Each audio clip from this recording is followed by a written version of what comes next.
समझिए, हमारा अखंड भारत देश था 1900, इनको बांटा 1948 में यहाँ पर, और हम लोग को ठीक एक साल पहले बांटे थे सब 1947 में। भारत इंडिया था और ये पाकिस्तान, तो इंडिया पाकिस्तान का विभाजन कर दिया सब, और हम लोग के बगल में एक तो बवासीर छोड़ के चला गया सब 1947 में, और अभी ये बवासीर भगंदर हो गया है।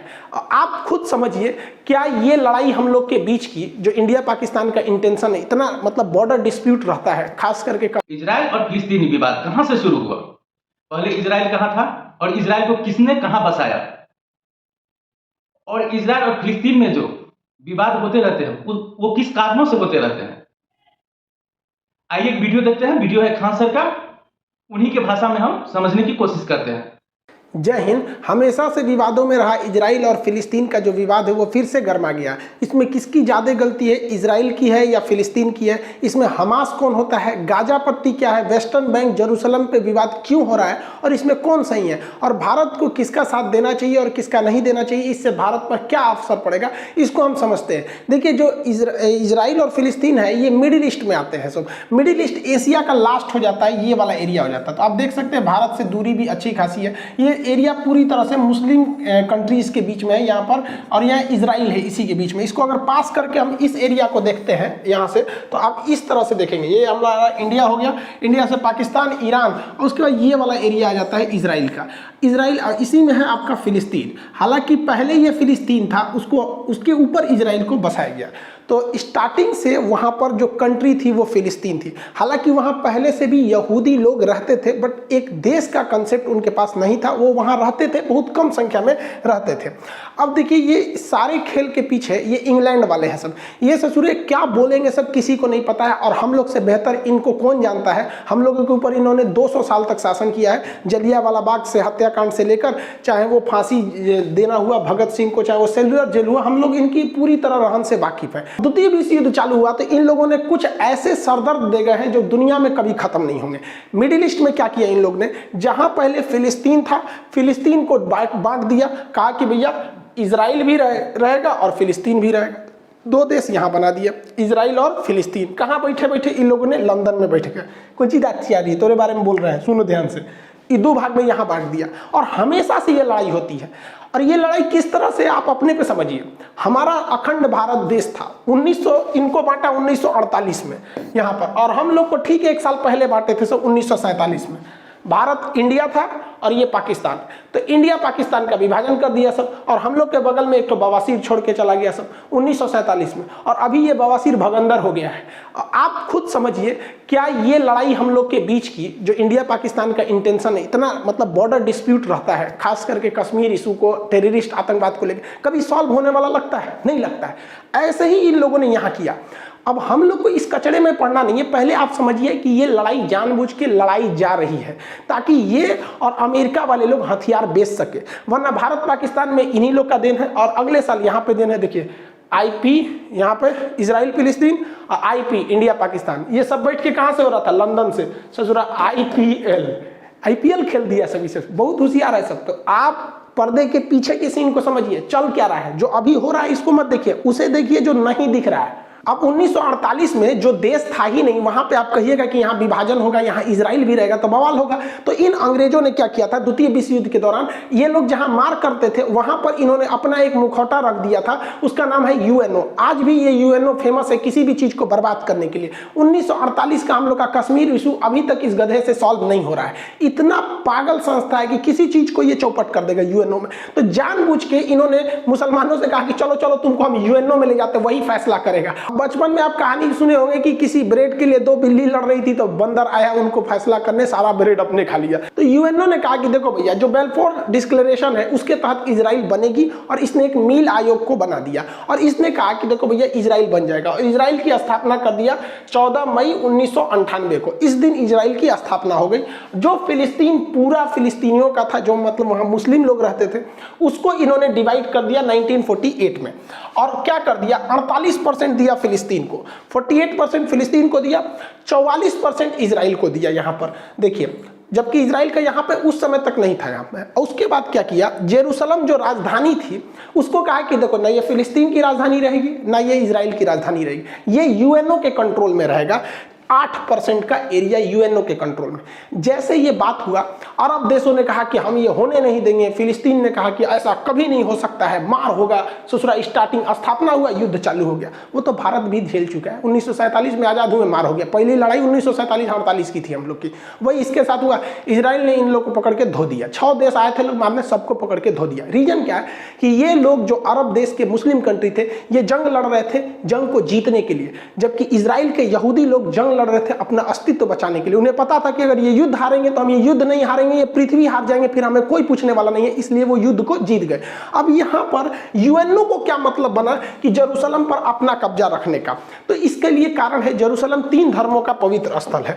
जैसे ये देखिए, ये जो इजराइल है अभी नक्शा, तो इसमें जो ग्रीन वाला एरिया दिख रहा है ये दिया गया था फिलिस्तीन को, जो व्हाइट वाला एरिया दिख रहा है वो इजराइल के पास, और जो रेड दिख रहा है वो जेरूशलम है। जेरूशलम को जूम करके देखेंगे तो इस तरह का नक्शा आता है। यहाँ 3 पवित्र धर्म रहते हैं। ईसाइयों का मान्यता है कि उनके जो ईसा मसीह का जन्म बैतलहम में हुआ था, वो बैतलहम जगह जेरूशलम में है। यहूदी जो अभी वर्तमान में इजराइल में रहते हैं, उनका कहना है कि उनके सारे लोग यहीं से सुने, उनका मूल स्थान यही है। और मुसलमानों की तीसरी सबसे पवित्र स्थल अल-अक्सा मस्जिद यही है। यानी ये 3 धर्मों का पवित्र स्थल है जेरूशलम, इसे होली लैंड कहते हैं। बात समझिए, यहाँ जो लड़ाई है वो मेन लड़ाई है हमारी जमीन की तुम्हारी जमीन। तो पहले तो यहाँ 100% फिलिस्तीन था। ये जो ग्रीन वाला एरिया देख रहे हैं, 48 से पहले, 1948 से पहले ये 100% फिलिस्तीन था।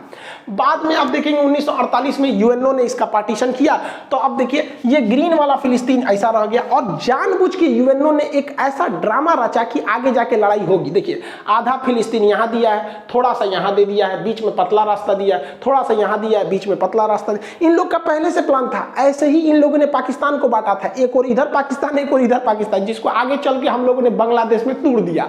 यही काम किया इजराइल ने। जानबूझ के इजराइल को कहा गया था कि भैया तुम आगे जाके तोड़ोगे तो ये छितरा जाएगा, उधर वो छितरा जाएगा।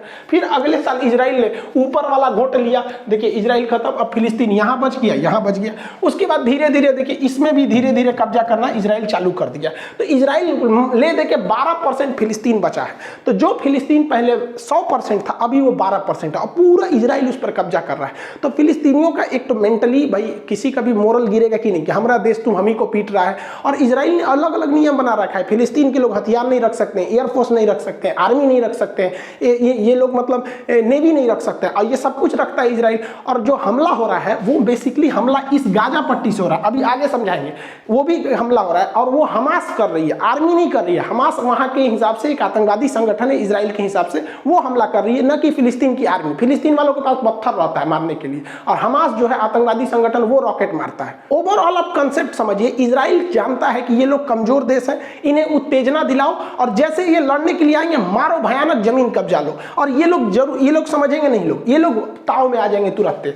इतना बड़ा था फिलिस्तीन। देखिए फिलिस्तीन समेटते गया, वो काला वाला एरिया जो है वो यहूदी का है, मतलब वो इजराइल है। धीरे धीरे देखिए ये निपट गए, इतनी सा बचे हैं, लग रहा है बस प्रसादी के हिसाब से बचे हैं। देखिए इतना पहले पूरा था, इतना हो गया। अब इजराइल का मेन कॉन्सेप्ट समझिए क्या है।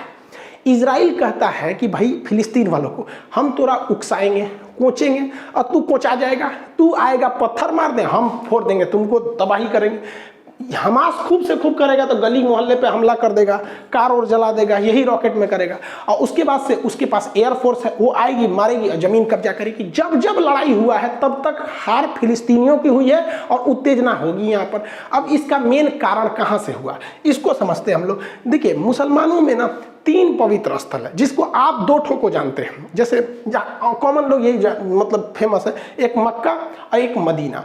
ये 2 दिखता है, हालांकि ये इतना छोटा नहीं है तो बहुत बड़ा। जैसे ये मक्का है, मक्का को देखेंगे तो बहुत बड़ा है ये। यहाँ पे यही जो छोटा सा आपको दिखाया जाता है ये मक्का, जबकि ये इतना बड़ा है, बहुत बड़ा एरिया में आ जाता है मक्का। यहाँ पर यहीं पे हज करने जाते हैं मुस्लिम लोग, यहाँ पे हज करने। ये पूरा मक्का है, बहुत मतलब जिस तरह से। और ये मदीना है, मदीना। इस मदीना में आपको बस एक ग्रीन वाला ये टॉम दिखाया जाता है, ऊपर वाला ये ग्रीन यहाँ पे। तो ये मक्का और मदीना तो फेमस ही है। इस मक्का और मदीना के अलावे अल-अक्सा मस्जिद भी बहुत पवित्र है। ये मुसलमानों की तीसरी सबसे पवित्र स्थल है। तो मक्का तो यहाँ हो गया, यहाँ पे, और मदीना यहाँ हो गया। तो मक्का और मदीना जो है वो सऊदी अरब में हो गया, लेकिन अल-अक्सा मस्जिद जो है वो जेरूशलम में है। अब विवाद समझिए, जेरूशलम ना फिलिस्तीन का है और जेरूशलम ना ही इजराइल का है। और जेरूसलम पर अधिकार यूएनओ का है, लेकिन यूएन कठपुतली बना रहता है और इजराइल उस पर कब्जा करते हुए आगे बढ़ते रहता है। इसी यहीं पे से विवाद स्टार्ट हुआ है। लेकिन ऐसा थोड़ी होगा कि डायरेक्ट विवाद स्टार्ट हो जाएगा। कोई मंदिर में पूजा करने जाए या मस्जिद में जाए, गिरजाघर में जाए और कहे कि चलो आज बवाल करते हैं, कुछ ना कुछ पहले से मैटर होगा, वहाँ लोग इकट्ठा हुए होंगे और अचानक चालू होंगे। हुआ यहीं से है, लेकिन मैटर इसके पीछे शाहजरा का है। देखिए, जो इजराइल, जो जेरूसलम जो यूएनओ के अंडर में आता है ना, उसके पास एक जगह है जिसका नाम है शाहजरा। सुप्रीम कोर्ट इजराइल की शाहजरा ने कहा कि यहाँ पे जो फिलिस्तीनी रहते हैं इनको खाली करवा दीजिए, क्योंकि यह जो जगह है वो यहूदियों का है। अब इसकी हिस्ट्री देखिए। शाहजरा को आज से लगभग 150 साल पहले यहूदियों को जब इंग्लैंड ने कहा कि हम आपको यहाँ बसाएंगे, तो वो लोग ज़मीन खरीदना चालू किए थे। वो लोग ज़मीन खरीदना चालू किए और बहुत महंगे दाम पर उन लोगों ने ज़मीन को खरीदा था इन अरब वालों से। आज जो ये अरब वाले चिल्ला रहे हैं ना, ये बहुत ज़्यादा पैसे लेकर फिलिस्तीनियों से, उनसे यहूदियों से ज़मीन बेचा था। और वो ज़मीन बेचते ये लोग खरीदे थे इस ज़मीन को, इनके पास प्रॉपर पेपर है और इन लोगों ने ही बेचा था। अब सुप्रीम कोर्ट ने कहा कि भैया 150 साल पहले ये शाहजरा की जो ज़मीन थी वो इजराइल वालों ने खरीदी थी, इसलिए जो यहाँ पर मकान फिलिस्तीन वालों ने बनाया है ना, लगभग 500 मकान, उस पर जेसीबी चलवा के तुड़वा दो। सुप्रीम कोर्ट ने ऑर्डर दे दिया कि नहीं, इसको तोड़ा जाए और वहाँ से तोड़ा, मतलब तुराई खाली चालू हो गया कि भैया यहाँ से इन लोग को भगाया जाए। अब इसी का बवाल था कि भाई आप पुराना मैटर क्यों खोल रहे हैं, 150 साल पहले क्या था उस तरह से। जो लोग फिलिस्तीन का समर्थन करते हैं वो कहते हैं कि जो 150 साल पुराना मैटर है उसको लाओगे, उस हिसाब से तो बहुत से लोग इधर से उधर हो जाएंगे। लेकिन वही लोग क्या कहते हैं, तुर्की का वो लोग विरोध नहीं करते हैं, क्योंकि तुर्की में एक बहुत बड़े राजा थे उस समय का, सुल्तान अल फतेह। इन्होंने क्या किया भैया कि तुर्की का जो हाजिया सोफिया जो मस्जिद है, पहले वो तो चर्च था, उस चर्च को इन्होंने खरीद लिया। चर्च को खरीद लिया, यहाँ पे हाया सोफिया को पैसे में खरीद लिया था इन्होंने। और उसके बाद जब द्वितीय विश्व युद्ध हुआ तो अंग्रेजों ने कहा कि देखो भैया, इसकी पुरानी हिस्ट्री तो ये चर्च थी, बाद में इन्होंने खरीद के मस्जिद बना दिया, एक काम करो ये झमेले से हटा दो, इसको म्यूजियम बना दो। तो द्वितीय विश्व युद्ध के बाद उसको म्यूजियम बना दिया गया। लेकिन भाई साहब ये तैयबुल अर्दोगान आए, कहे कि ना म्यूजियम कैसे, 400 साल पहले हम लोगों ने खरीदा था, इसलिए यहाँ मस्जिद होनी चाहिए। भाई साहब यहाँ पे लोगों ने तर्क दिया कि भाई हम खरीदे थे तो हमारा अधिकार है। तो भाई साहब यहाँ भी जरा ध्यान दीजिए, यहाँ भी वही वाला कंसेप्ट लगा है। आप 400 साल पहले चर्च को खरीदे थे और आप कहते हैं कि फिर से ये चर्च नहीं मस्जिद होना चाहिए क्योंकि हमने खरीद लिया है। तो इजराइल भी यही कर रहा है कि भैया 100 साल पहले हम लोगों ने इसको हायर रेट पे देके तुम अरब वालों से ही खरीदा था, इन्हीं लोगों से खरीदा था, ये लोग बेच बेच के पैसा में कमा लिए थे, तो कहता है कि वापस दो यहाँ पे। तो ये कन्फ्लिक्ट का मेन मैटर था शाहजरा। शाहजरा से ही थोड़ी सी दूरी पर है अल अक्सा मस्जिद। फ्राइडे की नमाज पढ़ने रमजान में लोग जब वहाँ इकट्ठा हुए थे तो वहाँ पर इन लोग को पता था, इजरायली खुफिया एजेंसी को, कि शाहजरा को जब खाली कराया जा रहा है तो वहाँ पे कुछ विवाद होगा। तो इन लोगों ने सिक्योरिटी को वहाँ पे अपने सिक्योरिटी गार्ड्स को लगा दिए थे और इनमें तू मैं हूँ बगझग हुआ। अब यहाँ से भी पत्थर चले, उधर से भी चला और इसमें भीषण रूप ले लिया यहाँ पर। और सिक्योरिटी वाले लोग ऐसे ही मस्जिद के अंदर घुस गए जिसका पूरी दुनिया में विरोध होने लगा। अब वहाँ पर कुछ लोग जो थे वो पत्थर होता, ये सबके पास पत्थरे रहता है, दूसरा तो कुछ रहता नहीं। आई लोग भाई पूरा बुलेट प्रूफ बन के तैयार से गया था, ये मार दिया, ग्रेनेड बम विस्फोट धड़ाम धड़ाम उड़ गया। आप लोगों ने वीडियोज वगैरह तो बहुत देखे होंगे। अब यहाँ पर बहुत दहशत फैल गया यहाँ पर इस एरिया में। अब कभी भी इजराइल ही भारी पड़ेगा।